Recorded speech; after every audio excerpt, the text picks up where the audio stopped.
Ya, kita mulai untuk uji T. Assalamualaikum warahmatullahi wabarakatuh. Di sini saya akan menjelaskan tentang uji T independen atau uji T tidak berpasangan ya. Di dalam nanti kita akan jelaskan sampai ke tahap SPSS-nya. Syarat untuk uji T independen ya. Di sini ada dua, di mana yang pertama, bila variabel independennya atau variabel exposure-nya interval dan berdistribusi normal, sedangkan variabel dependennya adalah dikotomus. Dikotomus itu adalah dua kategori atau dua kelompok gitu ya. Nah, di sini ujinya t-test pun sama atau dibalik, di mana variabel independennya itu yang dikotomus, tapi variabel independennya yang dikotomus, tapi variabel dependennya yang interval berdistribusi normal. Jadi syaratnya itu adalah kategorik dua grup. Nah, yang satu kategorik dua grup, yang satu interval berdistribusi normal. Nah, untuk uji T ini kita akan melakukan generalisasi.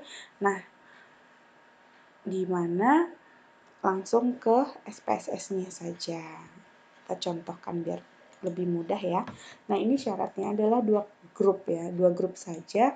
Di sini contohnya adalah kelompok kontrol dan intervensi, dan saya akan melihat variabel mana yang berdistribusi normal ya di dalam peningkatan ke durasi persalinannya. Saya akan lihat di sini analyze ya, deskriptif, explore ya. Saya ingin melihat apakah intervensi pemberian self monitoring tablet tambah darah ini dapat berpengaruh terhadap durasi persalinan pada kala 1 ya. Oke, kita klik plots ya, normality plots with test, terus klik OK. Nah, di sini kita melihat didapatkan durasi persalinan kala 1 pada kelompok kontrol ini angkanya yaitu 285 menit ya rata-ratanya, sedangkan untuk kelompok intervensi adalah 215 menit. Nah, untuk salah satunya, tapi ini distribusi datanya tidak normal, maka tidak bisa dipenuhi untuk uji T independent test. Maka kita harus cari variabel lain yang bisa berdistribusi normal untuk keduanya ya. Oke, kita cari di variabel yang lainnya.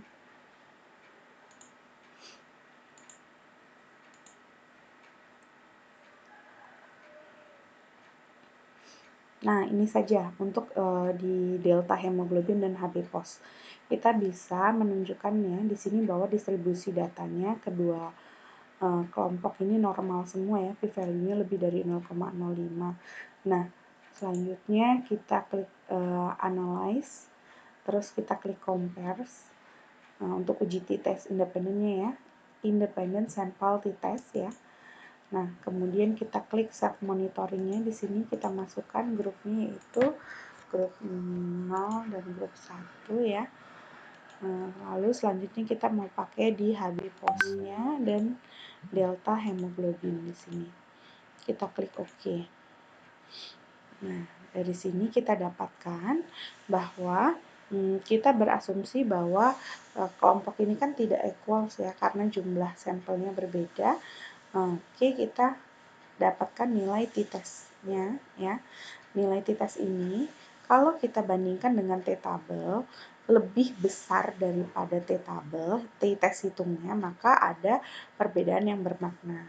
Tapi kita biasanya kalau menggunakan aplikasi SPSS kita cukup melihat dari nilai p-value-nya saja, yang bila kurang dari 0,05 itu ada perbedaan yang bermakna ya. Nah, di sini menunjukkan p-value-nya 0,001 yang berarti ada perbedaan bermakna kadar hemoglobin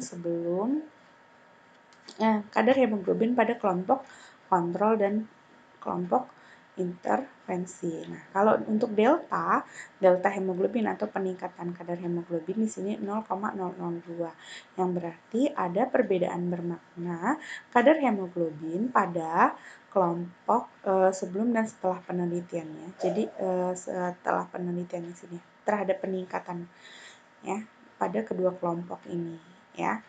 Ini menunjukkan bahwa intervensi self monitoring ini ya, pemberian tablet tambah darah ini bermakna secara signifikan. Itu untuk uji T independent testnya. Kemudian jangan lupa di save ya, uji T independent test, lalu diekspor. Di ekspornya bisa disesuaikan dengan ini ya, uji T independent test. Kemudian kita klik OK. Nah, kalau sudah diklik OK, sudah jadi deh.